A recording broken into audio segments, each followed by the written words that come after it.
Lorena, trabajadora de salud, primera trabajadora de salud fallecida por coronavirus. Después de haber luchado más de 30 días en el Hospital Regional de Temuco, quiero expresar mi más sentido pésame a su familia, a su marido y a sus 2 hijas, a sus compañeros de trabajo del CEFAM de Las Tarrias de la comuna de Gorbea. Finalmente, agradecer a todos quienes estuvieron en el cuidado de Lorena en el Hospital Regional de Temuco, ya que pusieron todo su corazón y la acompañaron en todo momento durante esta enfermedad. Quiero agradecer en nombre de todos los ciudadanos, de todos los chilenos, que vemos en ti reflejado el esfuerzo diario que hacen los más de 300.000 trabajadores de la salud para enfrentar de buena forma esta pandemia, arriesgando su propia salud. Muchas gracias.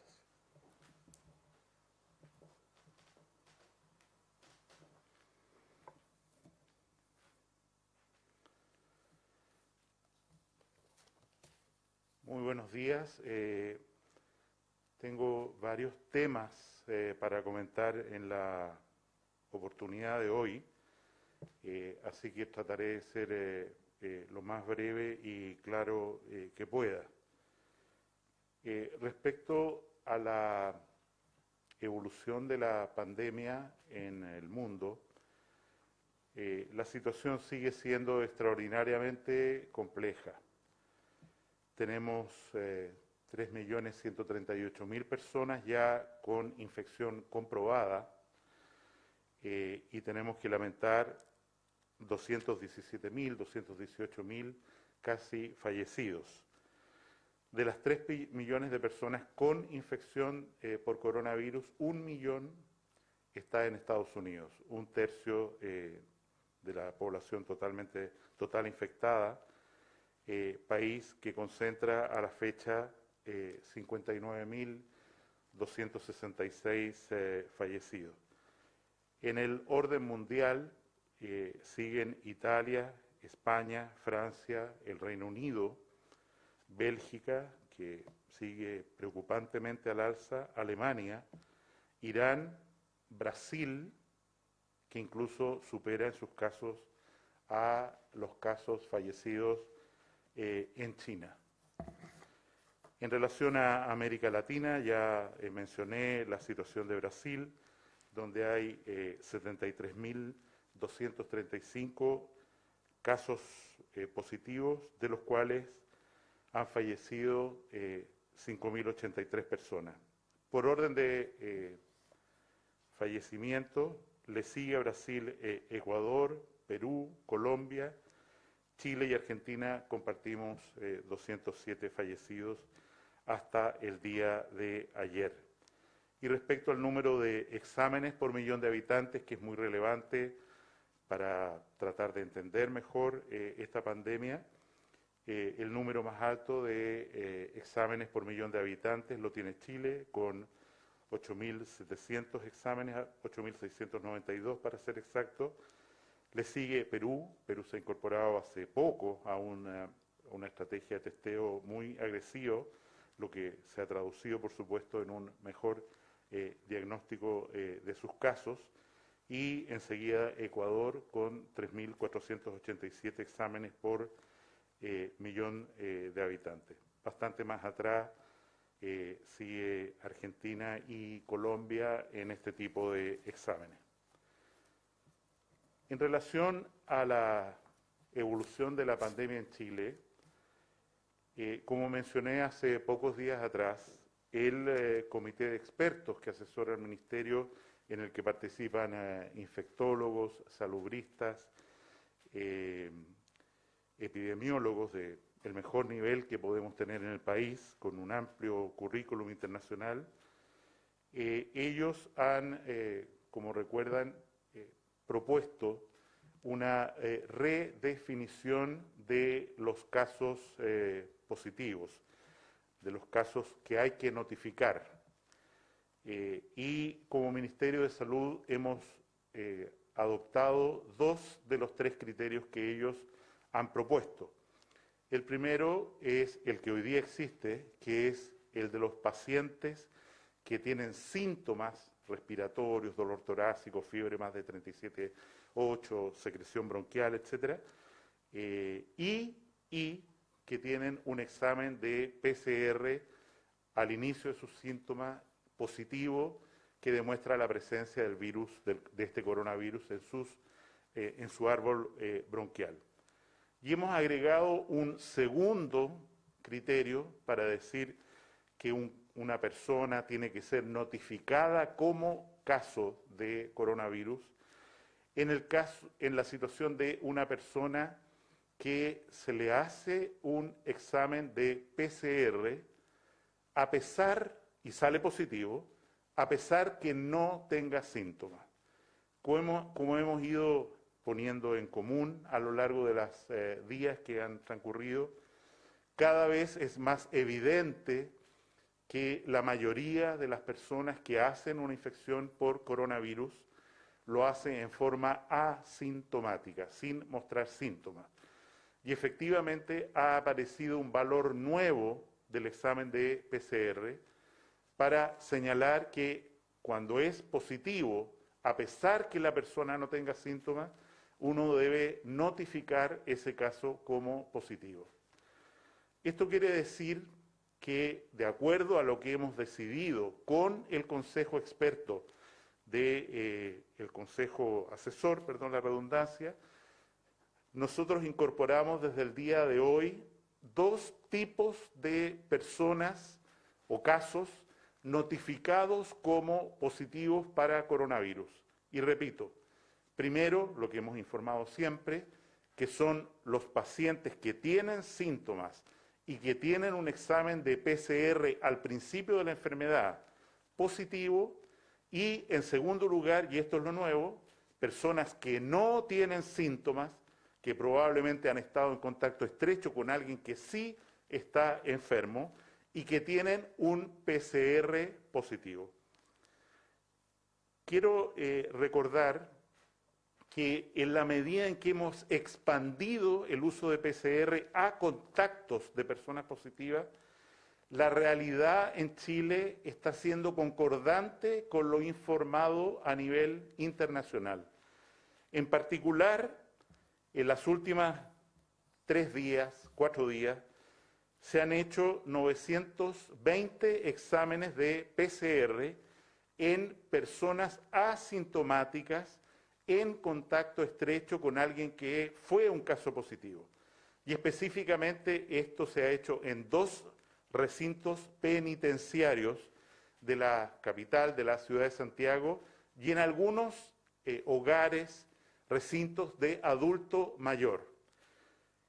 De los 920 exámenes realizados en estos días, 250 aparecieron positivos para coronavirus PCR en personas que no tenían síntomas.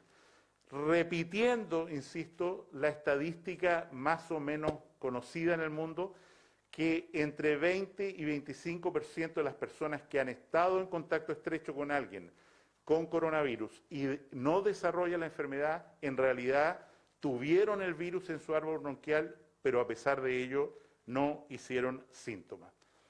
No hemos incluido dentro de la definición todavía la recomendación de calificar como caso positivo de coronavirus a alguien que ha tenido síntomas respiratorios, que no se alcanzó a hacer por cualquier condición un PCR de inicio, que en Chile es muy poca gente, y tienen un escáner de tórax, una tomografía de tórax, que es compatible con una infección por coronavirus. Y no lo hemos incorporado porque, de acuerdo con los radiólogos, no hay un protocolo uniforme de informes respecto a esto.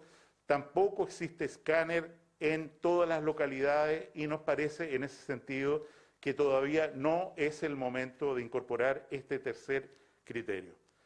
Esto, a partir del día de hoy, produce un cambio en la información que damos todos los días, porque es evidente que vamos a utilizar este testeo para tomar exámenes de PCR cada vez más a personas asintomáticas que han estado en contacto estrecho con alguien que sí ha estado enfermo y ha tenido un PCR positivo. Y es por eso que en el día de hoy informo lo siguiente. Tenemos 529 casos que corresponden a la definición primera, nuevos. Personas que desarrollaron síntomas y se les hizo PCR y este salió positivo. Y tenemos un número no despreciable de casos que corresponden a estos testeos en asintomáticos que sube a 250 personas que vamos a notificar cada día como personas que no tuvieron la enfermedad, pero sí tienen un PCR positivo, y es probable que en la medida en que hagamos más de estos exámenes, que como se sabe están ampliamente disponibles y hemos aumentado, el testeo va a ir aumentando en forma importante. En resumen, hoy día tenemos de los pacientes que informábamos habitualmente 520 casos nuevos enfermos con PCR positivo y 250 casos de personas en los que se fue a la búsqueda, a pesar de no tener síntomas de esta enfermedad, pero que su PCR resultó positiva. Esto lo quiero vincular con que a partir de la próxima semana, lunes o martes, vamos a empezar a hacer entrega del carnet COVID. ¿Para quiénes? Para toda persona que habiendo tenido con síntomas o sin síntomas un PCR positivo, un examen de reacción de polimerasa en cadena, PCR, positivo para infección por coronavirus, una vez que haya cumplido las cuarentenas respectivas, si una persona sana 14 días, si inmunosuprimida 28 días, se le va a hacer entrega de este documento que es un carné de alta en realidad, que dice que la persona ya superó esta enfermedad, sin pronunciarnos respecto a la inmunidad. En esta primera fase, dado que ha habido una controversia de carácter mundial respecto a cuánto dura y qué intensidad tiene la inmunidad producida por la infección por coronavirus, no vamos a incluir en esta primera etapa a quienes tengan un examen serológico, o sea, un examen de anticuerpo IgG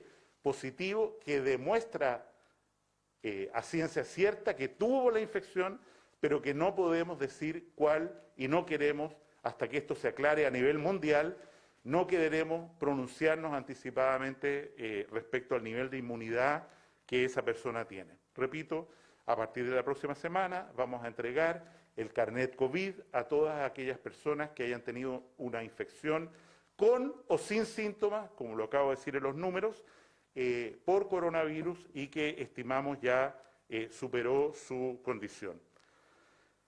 Los casos confirmados a la fecha entonces son 14.885 y los casos activos son 6.612, que se compara favorablemente con la cifra de 8.057 personas en Chile recuperadas de esta enfermedad y que por supuesto son los primeros que van a recibir este carnet COVID. Lamento informar de que debemos sumar, desgraciadamente, 9 personas fallecidas durante las 24 últimas horas hasta las 21 horas de anoche. No está incluida la funcionaria de Gorbea a la que hizo alusión el señor subsecretario, porque ella falleció, como se dijo, después de las 21 horas. Y los nuevos casos son 520. En relación al resto del informe, insisto, para ser breve, tenemos 53,2% de las personas que ya se han recuperado de la infección, por lo tanto, acreditables mediante el carnet COVID, y como ha sido la tendencia en las últimas jornadas, tenemos un aumento de los exámenes informados cada 24 horas de PCR, que suman 6.454 exámenes, llevando a un total de 172.619 exámenes informados por 58 laboratorios a lo largo del territorio nacional. En relación a ventiladores disponibles, tenemos 595 respiradores. Esto es 12 respiradores más que ayer, porque hay pacientes, por supuesto, que han dejado de necesitar este dispositivo. Tenemos 418 pacientes en unidades de tratamiento intensivo por COVID. Esto es menos 10 personas que ayer. Y tenemos una ocupación de ventiladores mecánicos por pacientes COVID de 310. Esto es 7 menos que ayer y incluso 22 menos, si digo bien, 22 menos que hace 3 días, lo que lleva a que de cada 100 personas que están en una unidad de tratamiento intensivo, 74 están conectadas a un ventilador, muy diferente a lo que teníamos al principio de esta pandemia, que era de 92% de pacientes conectados a ventilación mecánica. Tenemos pacientes críticos, 67, esto es 8 pacientes menos que el día de ayer, y como ya mencioné, la disponibilidad de ventiladores mecánicos es de casi 600 para quien lo necesite a lo largo del país. Pacientes críticos, catalogados como críticos por sus médicos tratantes, se mantienen estables los últimos días 75, 81, 75, 67 en las últimas 24 horas.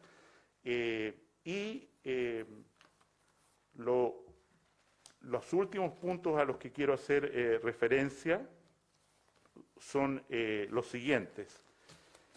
En primer lugar, dar a conocer que hubo una preocupación nacional por 2 lactantes con una infección por coronavirus que están en el hospital de Antofagasta, unidad de tratamiento intensivo pediátrico. Estos 2 menores de 1 y 3 meses de edad respectivamente fueron ya desconectados exitosamente de la ventilación mecánica y afortunadamente evolucionan en forma satisfactoria. Lo siguiente que quiero señalar es que el carnet COVID que ya mencioné, y algo muy importante que se refiere a la actividad no vinculada a COVID en la red pública, privada, en la red integrada. Es evidente que hoy día tenemos una ocupación bastante baja de pabellones quirúrgicos, tanto en la red privada como pública, de camas básicas, y es por eso que, por instrucción del presidente de la República, vamos a hacer 2 cambios en el día entre hoy y mañana, fin de mes. El primero es que existe un decreto presidencial que suspendió una cantidad relevante de garantías de oportunidad de enfermedades, de las 85 enfermedades incluidas en el régimen auge. Este decreto presidencial se va a anular, vale decir, un decreto nuevo le va a poner término, lo que quiere decir que a partir de la próxima semana todas las garantías auge, de enfermedades auge, de las 85 enfermedades, deben ser cumplidas de acuerdo a los tiempos, a las garantías de oportunidad que en el decreto del presidente de la República de julio del año pasado quedaron claramente especificadas. Y por supuesto, el cumplimiento de estas garantías es exigible por la población, uno, y supervigilable, controlable por la Superintendencia de Salud.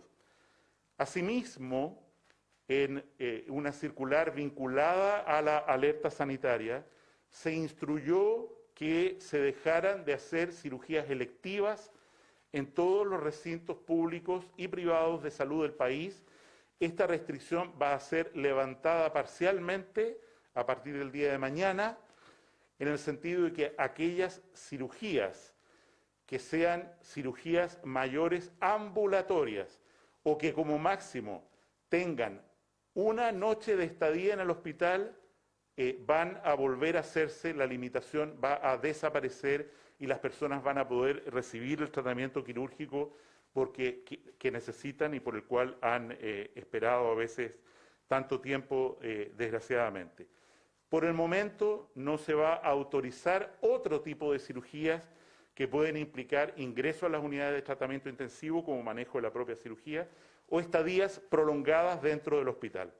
Quiero recordar también que no hay ninguna limitación, prohibición para la actividad ambulatoria de consulta, y aquí insisto en la preocupación que tenemos porque vemos que una cantidad significativa, no menos del 20%, de pacientes con enfermedades crónicas, diabetes, hipertensión, depresión, etcétera, han dejado de concurrir a sus controles e incluso algunos no han retirado los medicamentos que mantienen a raya estas enfermedades crónicas.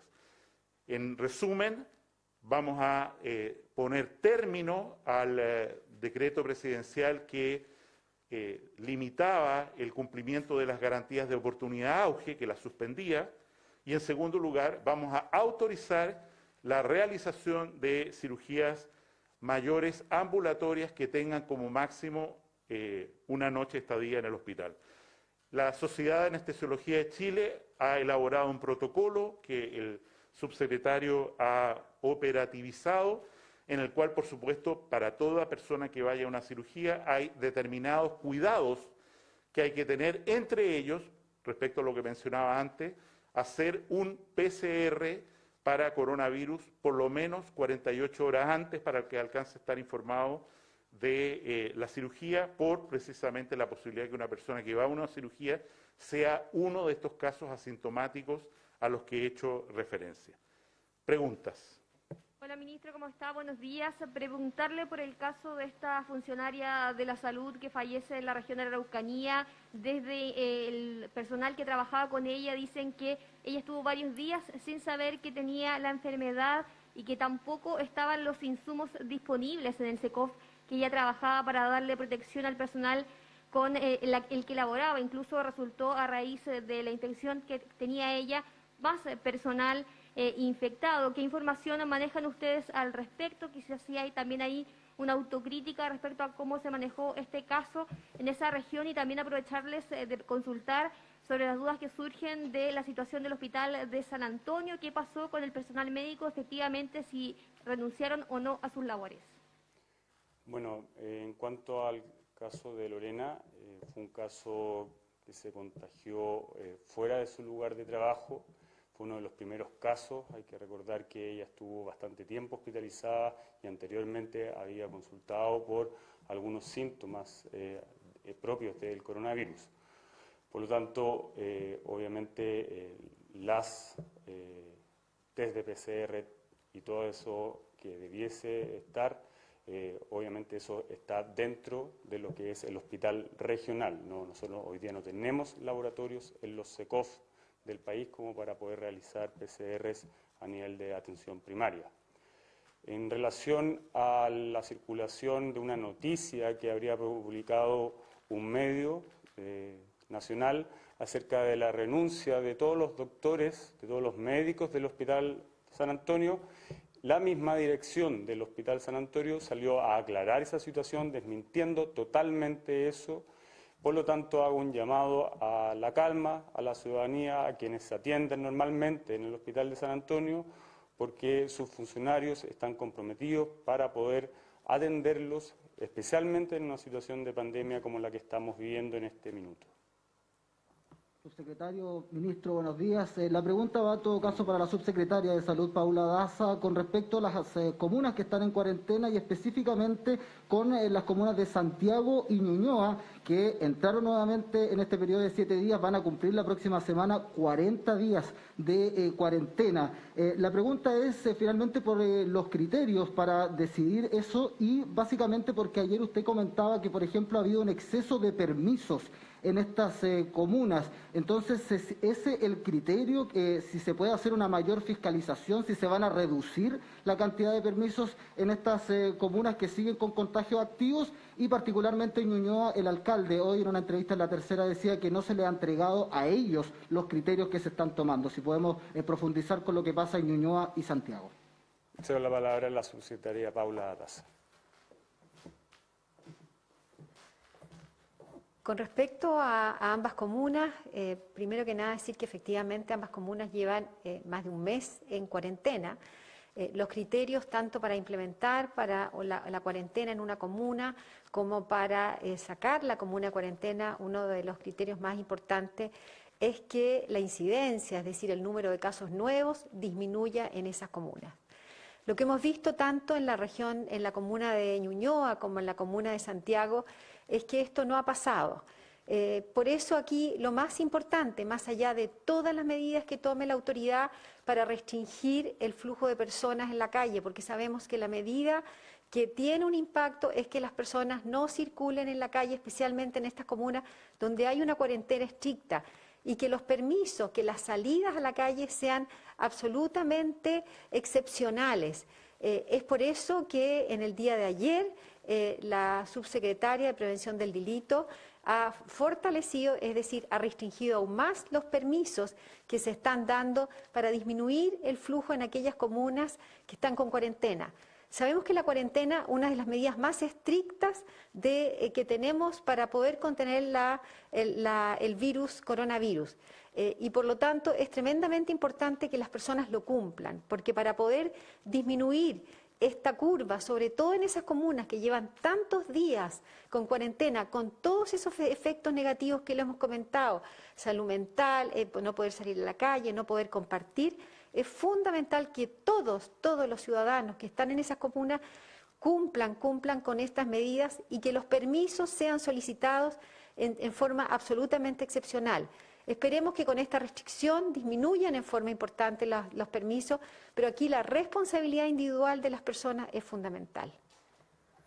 Pero como autoridad sanitaria, ¿se puede, porque ayer la subsecretaria Martorell decía que se está evaluando la cantidad de permisos? ¿Ustedes han sugerido, por ejemplo, reducirlos en estas comunas o en otras? Si nos puede ser más específico. Bueno, sí, efectivamente, se están evaluando disminuir sobre todo el número de permisos que se dan por persona, que se dan por familia, que se dan en distintas circunstancias y que aquellos permisos que se usen para situaciones excepcionales, abastecimiento, servicios de salud y otro tipo de trámites que sean realizados de una manera muy excepcional y que no sea un uso excesivo del permiso. Nosotros nos parece que el uso de permiso tiene que ser una medida absolutamente excepcional para las personas, porque lo que busca la cuarentena es que las personas se queden en sus casas y de la manera más efectiva es que todos se queden en sus casas para poder disminuir el tiempo que hoy día estamos viendo, como en la comuna de Ñuñoa y en Santiago, que se ha extendido más de 40 días, que es un tiempo muy excesivo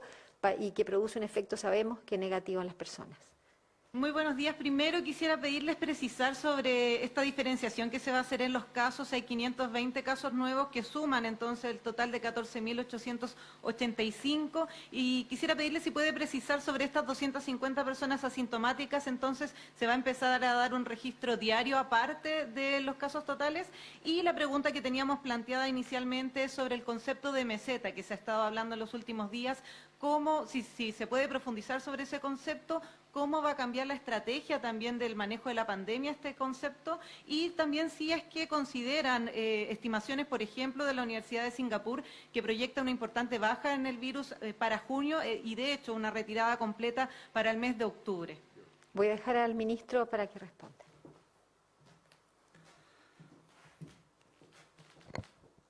Hoy día sabemos que el comportamiento de esta infección por coronavirus, SARS-CoV-2, como se llama el virus, no tiene nada que ver con lo que inicialmente se señaló. Y ya enfaticé un punto muy importante, cuál es que la mayoría de los casos cursa en forma asintomática. Hay reportes de determinados condados en Estados Unidos que dice que la cantidad de personas asintomáticas que tienen una infección, que tuvieron la infección, se multiplica por 35 veces respecto a los casos certificados con síntomas. Si así fuere, nosotros no tenemos una información confiable de Chile respecto a esto. Recién hay 2 universidades que están haciendo estudios de cero prevalencia, o sea, cuánta gente en Chile en una muestra aleatoria, que no ha tenido incluso síntomas de infección por coronavirus, en realidad tienen la inmunidad que da fe de que tuvieron la infección y ya se recuperaron. Vamos a tener noticias de ello prontamente, pero lo que sí quiero señalar es que en la medida en que hemos expandido el uso de PCR, y perdón que repita, nos hemos encontrado con una cantidad creciente de personas que han estado en contacto estrecho con un enfermo y tienen un PCR positivo a pesar de no haber desarrollado ningún síntoma. Como usted señala en la pregunta, a partir de hoy nosotros vamos a informar por separado los casos que tienen síntomas y que por lo tanto demandan a los hospitales, a las unidades de tratamiento intensivo, de aquellas personas que tienen un PCR positivo, pero que no tienen síntomas y por lo tanto no generan demanda. Respecto a mesetas, cumbres, espigadas y todo esto, es evidente que lo relevante desde el punto de vista epidemiológico no es cómo se mueven los casos acumulados, que necesariamente siempre van a ser crecientes hasta que teóricamente toda la población haya sido infectada, ya sea por el virus o artificialmente por una vacuna, sino que lo que importa es cómo se mueven los casos diarios, cuántos casos nuevos agregamos cada día. Y como se ha señalado, nosotros hemos llegado, por usar la palabra, a esta suerte de meseta, en el cual el número de casos nuevos, el número de personas fallecidas, el número de personas conectadas a un ventilador mecánico, el número de personas que está en una unidad de tratamiento intensivo se mantiene estable. Y en ese contexto, quiero recordar que todo el manejo que estamos haciendo, lo que busca es no llegar a un momento en que tengamos un gran número de casos sintomáticos enfermos que produzcan una demanda a los servicios hospitalarios que no podemos resolver. Y ese es el motivo por el cual acabo de señalar que, dado que la ocupación de nuestros pabellones y camas está siendo tan baja, vamos a abrir el espacio de que personas que están sufriendo porque esperan por una solución a un problema no COVID lo resuelvan. Y la otra pregunta era... Sobre la estrategia también que esto implica con la meseta y la consideración de estudios internacionales que prevén una baja importante para junio, incluso octubre, en el caso de la Universidad de Singapur para nuestro país. Insisto, lo relevante es que la meseta, por llamarla de esa manera, esta tendencia a no cambiar, fundamentalmente tiene que ver con la exigencia de recursos en las unidades de tratamiento intensivo respiradores. Y en ese sentido estamos verdaderamente en una situación plana, o meseta, si se prefiere. Respecto a las proyecciones de la Universidad de Singapur, tengo que decir que desgraciadamente proyectar el futuro en este caso es algo terriblemente riesgoso. Ya hemos escuchado de proyecciones que se hacían respecto a Chile, que señalaban que a esta época íbamos a tener miles de muertos, no ha ocurrido, o incluso millones de casos, y de la misma manera aparecen proyecciones más bien optimistas, llamémoslas, en las cuales se señala que esto podría estar terminado en Chile, y en otros países se hace el análisis, en pocas semanas o meses más. Yo llamo a la cautela, llamo a no bajar la guardia, porque además, y hay que decirlo con toda honestidad, la infección, la pandemia, los casos se están moviendo hacia lugares más vulnerables de nuestro país, donde es más difícil el aislamiento social, más difícil que la gente se quede en su casa, más difícil el cumplimiento de cuarentena, más difícil la atención sanitaria, y creo que tenemos que mirar con enorme cautela y responsabilidad el no relajar ninguna medida. Me refiero a lo que se le preguntó antes a la subsecretaria Daza. En cualquier ciudad de Chile que está en cuarentena, las cifras son aproximadamente las mismas. 10% de las personas en la práctica, por el abuso de permisos, porque saca a pasear la mascota uno, saca a pasear la mascota dos, porque después va a la farmacia, porque después va a hacer trámite, incluso en día sábado, nos encontramos que este 10% de personas hace de la cuarentena una medida que se hace menos efectiva. Y eso implica, y hay que mirarlo desde el punto de vista del control ciudadano también, significa que este grupo de personas está haciendo que en ese lugar la cuarentena se prolongue con todos los daños que implica. Y las cuarentenas no tienen límite, o sea, podrían durar 1 mes, 2 meses, 6 meses, no lo sabemos. Todo lo que sea necesario para lograr que la curva de nuevos casos empiece a declinar en ese lugar o en esa comuna específicamente. Ministro, quería preguntarle en qué caso se va a realizar exámenes de PCR a asintomáticos. ¿Va a ser solo en casos de contactos estrechos? ¿Ahí se va a aplicar ese criterio o se va a ampliar ese criterio? Lo segundo, hacia atrás, entonces, ya no vamos a tener el conteo de los casos que fueron asintomáticos. Tenemos que desde hoy día empezar a contabilizar esto y preguntar además por los trabajadores de la construcción. Hay una protesta en estos minutos en Providencia, ellos no se sienten seguros. Las autoridades habían presentado un plan, pero al parecer esto no se está cumpliendo. ¿Qué se va a hacer para garantizar a los trabajadores, no solo en la construcción, sino que a todos a los que vuelvan a sus labores presenciales, la seguridad frente al COVID-19? A falta de un criterio más claro internacional, respondo a la primera pregunta. Es efectivo que todos los días nosotros vamos a notificar los casos sintomáticos con PCR positivo y además los casos asintomáticos con PCR positivo, como acabo de decir. Hoy día 250 casos nuevos que corresponden a la búsqueda, a la pesquisa, con 920 exámenes totales PCR, de los cuales salieron estos 250 positivos, y 520 casos nuevos con síntomas, ¿no es cierto?, que significan una potencialidad de demanda sobre la estructura hospitalaria. En relación a esto que usted menciona de algunos trabajadores de la construcción, le hemos pedido a la Seremi de la región metropolitana que se dirija, debe estar allá en este momento, revisando que efectivamente los protocolos que se han señalado para vuelta al trabajo se estén respetando, estén los implementos necesarios para que las personas no corran riesgo. Y respecto a quiénes les vamos a hacer exámenes de PCR, el orden es el siguiente. En primer lugar, en sitios donde tengamos brotes locales, pero que significan un enorme riesgo de un brote masivo.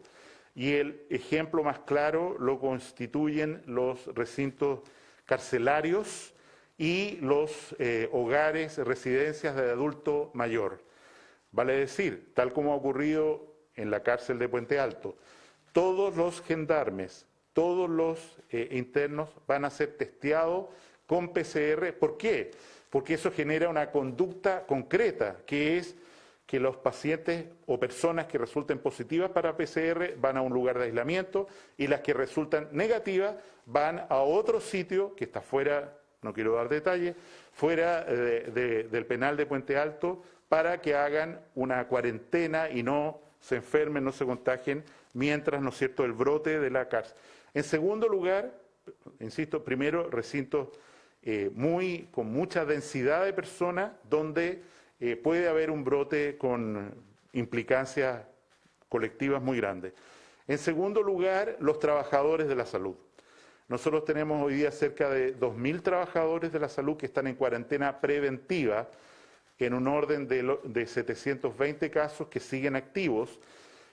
Es legítimo que examinemos a esos trabajadores que además permiten que otros salgan adelante de esta enfermedad o de otras, para ver si alguno de ellos efectivamente tiene el examen positivo, lo que significa que cumplida la cuarentena respectiva, no tenemos síntomas de inicio, tenemos solo el examen, pueden volver a trabajar y volver a ayudar. Esos son nuestros dos principales focos donde vamos a concentrar el testeo PCR, del cual, como ustedes saben, tenemos una capacidad instalada para hacer 12.000 exámenes diarios, o sea, estamos todavía lejos, holgados, para seguir aumentando esta estrategia que ha sido aconsejada por nuestros asesores, y además tenemos la posibilidad de aumentar esa capacidad a 18.000 exámenes diarios, que es una enormidad para incluir, insisto, a esta segunda categoría de personas. Vamos a incluir una tercera en un tiempo más, que es aquellas personas que no tuvieron síntomas, no se les hizo PCR, pero que tienen una inmunoglobulina G, un anticuerpo específico contra el coronavirus elevado, positivo. ¿Por qué? Porque eso nadie lo discute, es una huella indeleble de que la persona tuvo una infección por coronavirus y por lo tanto, ¿no es cierto?, dentro de las discusiones que se están dando en la comunidad internacional, uno puede decirle a esa persona, usted ya tuvo la infección y es posible, hay una probabilidad alta de que usted no se vuelva a infectar y no infecta a nadie, al menos durante los próximos 3 meses, y ahí vamos a tener una tercera categoría cuando masifiquemos el examen de anticuerpos, como ha sugerido el comité de expertos, que no los incluyamos como casos. Ministro, y para entender, estos 250 PCR positivos pero asintomáticos, ¿son del último día, son de las últimas semanas para No. tener claridad al respecto? Y todos los días nos van a informar de estos PCR asintomáticos aparte, ¿no los suman al total? Todos los días lo vamos a informar de la manera que he señalado, y esta acumulación de exámenes entregados en el día de ayer corresponde al stock de exámenes que se tomaron en los recintos que he señalado, los 920 exámenes en los recintos penitenciarios, y estoy hablando de la ex penitenciaría, el recinto penitenciario de Puente Alto y diversos hogares de adulto mayor, donde ha habido casos y ha habido la necesidad entonces de testear, examinar al resto de la población. Y para ser sincero, y lo digo con humildad, hemos encontrado un instrumento extraordinariamente útil en estos exámenes para poder distribuir mejor los aislamientos entre quienes están cursando o tienen presencia del virus, a pesar de que no tengan síntomas, y quienes todavía no lo tienen. Buenos días, ministro. Usted aludía en este reporte a 2 lactantes de Antofagasta que salieron de esta ventilación mecánica. Con respecto principalmente a estos menores de edad lactantes, ¿se tiene algún número, catastro? ¿Han aumentado precisamente los casos de contagio en ellos? Y en relación a eso, ¿sí se ha tomado medidas especiales de cuidado para atender este foco? Ya que, por supuesto, el protocolo que hay con los adultos es distinto al que tienen los niños. Y en otro tema, un tema personal, usted en el día de ayer decidió cerrar su cuenta de Twitter, esto por ataques, amenazas. Si nos puede aclarar desde cuándo usted ha recibido estas amenazas por esta red social, contra quienes iban, si usted finalmente hizo esta denuncia a la PDI. Se lo pregunto también porque hay preocupación de las autoridades. Usted no es la primera persona que recibe este tipo de amenazas, también lo hizo la semana pasada la presidenta del Colegio Médico Isquia Siches, que incluso en el día de ayer también lo apoyó. Respecto a lo primero, en el informe epidemiológico que debe estar ya en la página web del Ministerio, el informe epidemiológico, sí, del día 27, nosotros tenemos un total de menores de 4 años con una infección demostrada de 228 casos totales, entre 0 y 4 años. Los lactantes que se enferman son muy pocos hasta ahora, afortunadamente. Perdón, los lactantes que hemos detectado, porque sabemos que la probabilidad de que los niños adquieran una forma asintomática de infección es altamente probable y no es diferente al de la población general. Aquí el problema fundamental, de nuevo, es la madre embarazada que adquiere COVID y que puede, después del nacimiento, creemos, transmitir la infección al recién nacido, y es por eso que se hace recomendable una cuarentena muy estricta durante el periodo, digámoslo así, de prenatal, el permiso prenatal de estas madres, para que ellas no se enfermen, siendo probable que sea una enfermedad leve, pero las defensas de su recién nacido van a ser muy bajas y corren riesgo. Y en segundo lugar, efectivamente, suponemos que en la medida en que hagamos más exámenes, ya sea PCR o anticuerpos, vamos a detectar mucho más niños que hoy día no están catalogados como que hayan tenido la infección, pero que sí, según la experiencia extranjera, van a aparecer.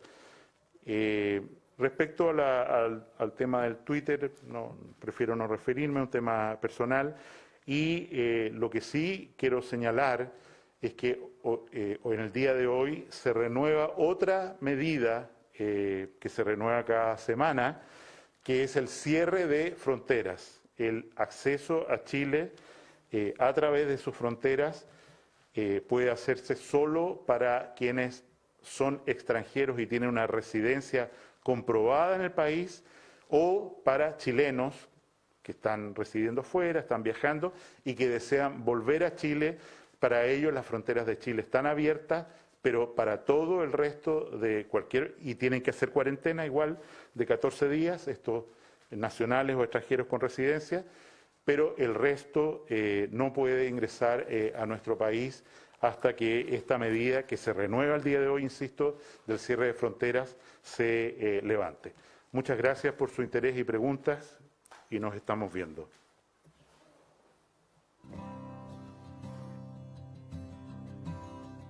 Transmitió el Gobierno de Chile. Agradecemos a los canales de televisión y radioemisoras que integraron esta red voluntaria.